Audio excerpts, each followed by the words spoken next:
Пуштен во употреба дел од новиот цевковод во Ресен, кој представува дел од проектот за целосна реконструкција на системот за водоснабдување, со замена на постојната 13 километарска азбестна водоводна мрежа во градот. Во употреба беа ставени над 4 километри цевководна мрежа на потегот од влезот во Ресен од страна на Јанковец, преку улиците Јосиф Јосифовски и Борис Кидрич, до местото Стара Слога, како и кракот кој води до крајот на улицата Наум Веслиевски. Со ова практично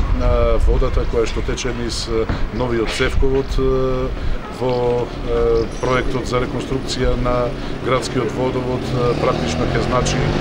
бенефит не само за граѓаните на општина Ресен, туку и за нас самите како општина и како јавно комунално претпријатие Пролетер, бидејќи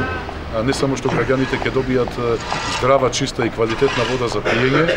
без употреба на досегашните азбестни цевки,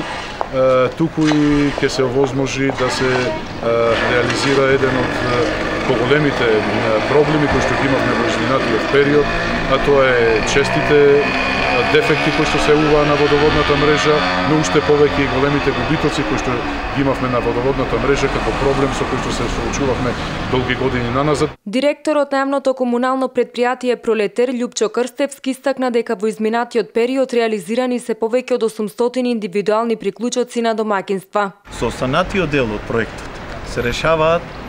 средното ниво по височина, надморска височина на куќите кои што има проблеми со водоснабдувањето повеќе од 60 години.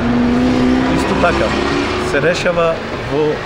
ниските слоеви, имаше чести застои и загуби на вода. Многу често со право граѓаните реагираа затоа што имаше многу малку водоводни вентили поставени, така што за еден обичен дефект пола град страдаше за вода. Значи, едно од најголемите придобивки – редовно водоснабдување, квалитетна вода и многу задоволни граѓани. Надлежните истакнаа дека според плановите на есен треба да започне реализацијата на втората фаза од реконструкцијата на водоводната мрежа во Ресен и реконструкција на уште 5 километарски делници во градот, со што проблемот со водоснабдувањето во Ресен целосно ќе биде надминат.